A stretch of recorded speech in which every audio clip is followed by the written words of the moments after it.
Olá, meu nome é Bruno e aqui nesse vídeo eu vou apresentar de forma resumida a minha pesquisa sobre Grande Sertão Veredas, que foi realizada com o apoio da FAPDF e com a orientação do professor Daniel Faria, do Departamento de História da UNB. Bom, mas sobre o que é esse livro? Eu acho muito difícil dizer qual é a história, mas basicamente é sobre um jagunço chamado Riobaldo, que faz várias jagunçagens pelo sertão brasileiro. Riobaldo se apaixona por um outro jagunço que se chama de Adorim e Riobaldo também faz um pacto com o diabo. E eu acho que seria basicamente isso. Mais difícil que tentar resumir a história do livro é falar sobre a linguagem do Guimarães Rosa nesse livro. Isso porque Guimarães Rosa basicamente inventou uma linguagem inteira para escrever esse livro.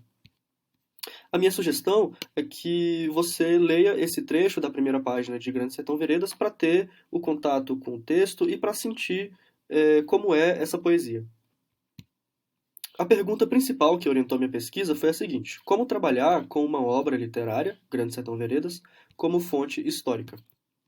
Quando se fala das relações entre história e literatura, eu acredito que a pesquisa de Hayden White ela é incontornável. O principal texto desse historiador estadunidense é Meta-História.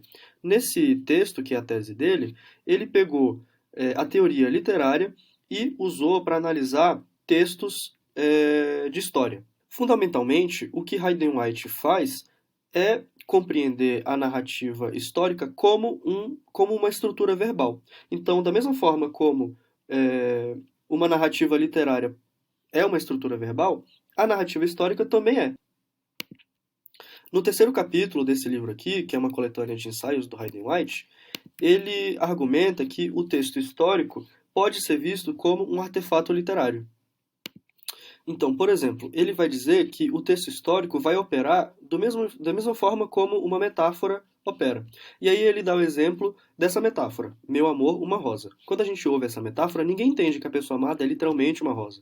A gente entende que a pessoa amada ela vai ser uma pessoa muito querida, por exemplo. Né? Então, esses aspectos culturais, esse arcabouço cultural e literário da nossa sociedade, ela vai identificar algumas qualidades, né, para a rosa que não são literalmente a rosa. Então, a narrativa histórica ela vai operar de forma semelhante a essa metáfora. Então, o leitor, quando lê a narrativa histórica, ele consegue acessar o passado por meio dessa narrativa histórica.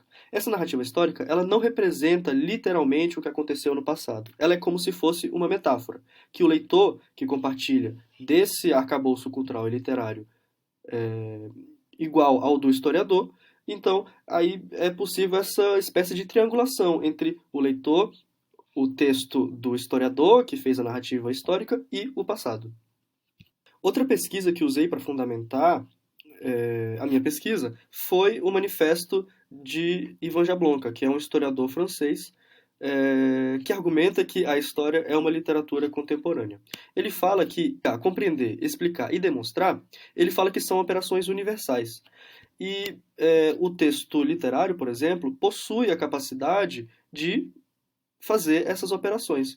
Então, não é só a história que possui essa capacidade de investigar, compreender, explicar e demonstrar.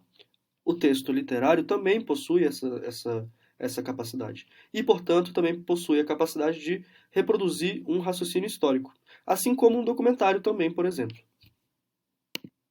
Eu acredito que o ápice desse manifesto está no 11º capítulo, que ele vai apresentar o conceito de texto-pesquisa, que é essa fusão ou hibridação entre a criação literária e a pesquisa científica. Ele fala que essa hibridação permite não somente representar as ações dos homens, mas de compreendê-las por meio de um raciocínio que, desenvolvido em um texto, produz uma emoção. Como que entra Grande Sertão Veredas diante disso tudo, né? Willy Bolle, que é um crítico literário alemão e professor na USP, escreveu uma tese sobre Grande Sertão Veredas e ele argumenta que essa obra do Guimarães Rosa é o romance de formação do Brasil. Ele argumenta que Grande Sertão Veredas pode ser visto como um gênero, como um retrato do Brasil, que esse gênero, né, se aplica basicamente a ensaios de história e ciências sociais. A exemplo, né, de trabalhos de Euclides da Cunha, Darcy Ribeiro, Gilberto Freire, entre outros. Então, o Bolle fala que Grande Sertão Veredas ocupa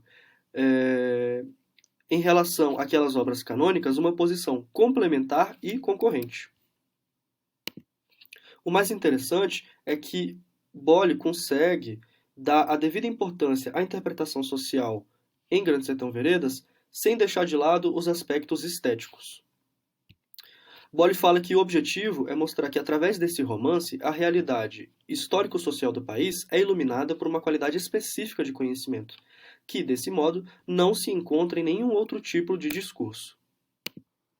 No segundo capítulo, Bolle ele vai fazer uma comparação entre a geografia real e a geografia ficcional do Grande Sertão Veredas. É muito interessante observar como o ficcional e o real interagem em Grande Sertão Veredas. E para terminar, eu vou citar um trecho do Bolle que fala sobre essa questão entre o real e o ficcional. O Bolle fala assim: contrariando um crítico que o felicitou por haver inventado uma paisagem literária, Guimarães Rosa enfatiza que ele não podia constantemente acrescentar notas de rodapé para assinalar que se trata de realidades. Bom, com base na minha pesquisa, eu acredito que a aproximação entre a história e a literatura pode apresentar diferentes possibilidades epistemológicas. Grande Sertão Veredas é um exemplo disso. Willy Bolle demonstra que existe um conhecimento histórico, social, político e sociológico em Grande Sertão Veredas que só é possível mediante a sua forma estética. Bom, eu agradeço imensamente ao apoio da FAPDF e à orientação do professor Daniel Faria, que foi fundamental para o desenvolvimento dessa pesquisa. Até mais!